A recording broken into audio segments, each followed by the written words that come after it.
15वें chapter की starting होती है और हमें दिखाया जाता है काफी बच्चे जामिन को देखकर हेलो कर रहे होते हैं। वहीं जामिन हुजून की तरफ देखते हुए कहता है, आज गर्मी ज्यादा लग रही है। तभी उसकी नजर जूनियोंग पर जाती है। उसे देखकर वो जूनियोंग को आवाज लगाता है। ये सुनकर जूनियोंग का मूड बिगड़ जाता है। फिर जेमिन उसके पास जाता है। ऐसा करते देख जूनक चिढ़ते हुए कहता है, तुम इतना फ्रेंडली क्यों हो रहे हो? मुझे फॉलो मत करो। जेमिन कहता है, क्यों नहीं? अगर हम थोड़े फ्रेंडली हो तो ये अच्छा होगा। वैसे भी हम सेम क्लास में हैं, चलो साथ में चलते हैं। वैसे तुम कौन सा गेम खेल रहे हो? मुझे कुछ गेम रेकमेंड करो। जिनयोंग उसे सीरियस ना लेते हुए कहता है, मैं बस अपने हाथ का वार्म अप कर रहा हूं। तुम वो गेम खेल लो जो तुम्हारे प्ले स्टोर के फ्रंट पेज पर शो होते हैं।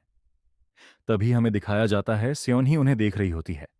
फिर वो अचानक से बोलती है, ये सिर्फ मैं हूं जिसे ऐसा लग रहा है कि जामिन आजकल जिन्योंग के साथ ज्यादा फ्रेंडली हो रहा है, या फिर ये सच में है?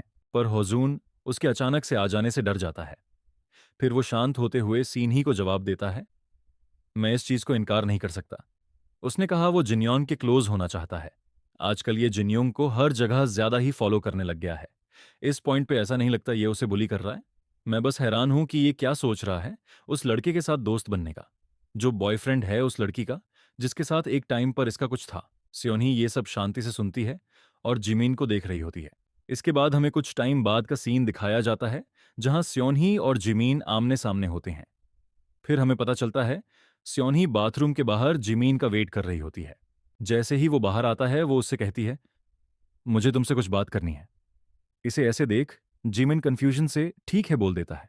इसके बाद वो दोनों सीढ़ियों के पास चले जाते हैं बात करने। जिमिन नर्वस होते हुए कहता है, आखिर ये किस बारे में है कि तुम मेरा बाथरूम के बाहर इंतजार कर रही थी? मुझे थोड़ी शर्मिंदगी महसूस हो रही है। स्योनही कहती है, मुझे ऐसा करना ही था।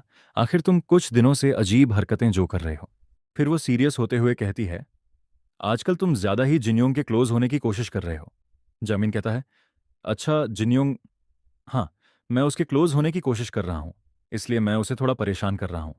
वैसे वो काफ़ी स्ट्रिक्ट है तो ये थोड़ा मुश्किल है, पर इसी वजह से मैं उसका और ज़्यादा पीछा कर रहा हूँ, और इन सब की वजह से उसका जो रिएक्शन होता है वो काफ़ी मज़ेदार लगता है।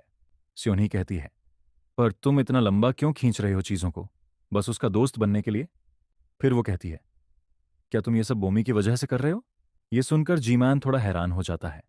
फिर कामली कहता है, ये सच है कि जो बोमी ने उसके बारे में कहा उससे मुझे उसके अंदर इंटरेस्ट आया, पर जब मैंने उसे जाना तो वो मुझे सही लगा, जिसके साथ मैं दोस्ती करना चाहता हूं।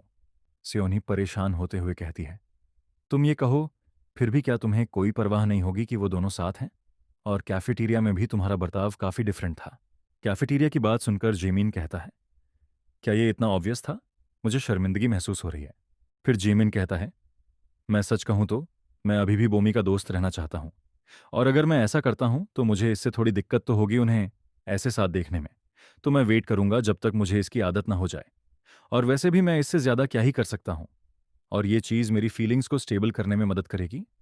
वैसे क्या बोमी ने तुमसे कहा कि वो अनकंफर्टेबल है मेरी वजह से? सियोनी कहती है, नहीं ऐसा नहीं है। फिर आगे वो कहती है, अगर क्या हो, बाय एनी चांस बोमी तुम्हें पसंद करती थी और तुम दोनों ही एक दूसरे को पसंद करते थे, पर मेरी एक गलती की वजह से बोमी ऐसा बर्ताव करने लगी। और अगर क्या हो, मैं बोमी को किसी तरह कन्विंस कर लूं और उसका जिन्योंग के साथ ब्रेकअप करवा दूं। और फिर इसी के साथ जिमिन उसे बीच में रोकता है और काफी सीरियस होते हुए उसका नाम लेता है, सेयोनही। ये सुनकर सेयोनही चौंक कर चुप हो जाती है और उसे देखने लगती है। फिर जिमिन कहता है, क्या हो? इसका अब मेरे लिए कोई मतलब नहीं है, क्योंकि बोमी ने किसी भी रीजन से जिसे चुना वो मैं नहीं था। अगर बोमी इस चीज से सेटिस्फाइड है तो मुझे भी इससे कोई दिक्कत नहीं है। इसके बाद जीमिन उसके सर पर पैट करता है और फिर हल्के हाथों से पंच करता है। फिर ब्राइट स्माइल करते हुए कहता है, शुक्रिया मेरे लिए परेशान होने के लिए, पर यहां कोई जरूरत नहीं है तुम्हें कुछ करने की मेरे लिए। यह सुनकर सियोन ही मुंह बनाती है, फिर अपनी गर्दन नीचे करते हुए हल्के से कहती है, सॉरी। जामिन कहता है, क्या क्या कहा तुमने? सियोन ही कहती है, कुछ नहीं। वैसे बेल रिंग होने वाली है तो चलो वापस चलते हैं। इसके बाद हमारा सीन क्लासरूम की तरफ शिफ्ट होता है, जहां जिनयोंग अपने दोस्तों के साथ खड़ा गेम खेल रहा था। तभी ग्यूरी और उसके साथ बैठी कुछ लड़कियां आपस में बात करते हुए कहती हैं, ऐसा नहीं लगता आजकल जमिन जिनयोंग की ज्यादा ही परवाह कर रहा है? वो उसे हर जगह फॉलो करता है और उससे बात करने की कोशिश करता है। फिर दूसरी लड़की कहती है, और चॉय जिनयोंग ये साफ क्लियर कर रहा है कि वो जिमिन को पसंद नहीं करता और इन हरकतों से उसे शर्मिंदगी हो रही है। इसके बाद ग्यूरी जिनयोंग के बारे में बोलते हुए कहती है, ये शुरू से ही ऐसा है। ये हमेशा सोचता है कि ये दूसरे से बेहतर है। ये कितना अनोइंग है। फिर पहली लड़की कहती है, वैसे मैं इस बारे में सोच रही हूं, क्या तुम जानते हो जिमिन अचानक से जिनयोंग के लिए ऐसा बर्ताव क्यों कर रहा है? तभी वहां से गुजरता हुआ एक लड़का उनकी बातों को सुनता है और क्यूरियस होते हुए पूछता है, क्या है वो रीजन? मुझे भी बताओ, मैं भी इस बारे में क्यूरियस हूं। अचानक से ऐसे उस लड़के के इंटरफियर से वो तीनों डर जाती हैं और उससे कहती हैं, ये बात तुम डायरेक्ट जिमिन से पूछ लो जाकर। इसके बाद हमें बोमी दिखाई जाती है। वो लिखते हुए सोचती है, अब मुझे सीरियस होकर एग्जाम की तैयारी करनी होगी। मैं बुक स्टोर से कुछ बुक खरीद लूंगी इस वीकेंड, जब मैं सियोनी के साथ बाहर जाऊंगी हैंग आउट करने। इसके बाद हमें एहजून दिखाया जाता है जो जिन्योंग से पूछता है, तो इस वीकेंड हम पीसी कैफे जा रहे हैं गेम खेलने? पर जिन्योंग कहता है, इस वीकेंड मैं कुछ नहीं कर सकता। ये सुनकर जनतई शर्माते हुए पूछता है, क्या तुम डेटिंग करने जा रहे हो? जिन्योंग कहता है, मैंने अपनी सिस्टर से वादा किया है कि मैं इस वीकेंड उसके साथ खेलूंगा। ये सुनकर वो शांत हो जाता है।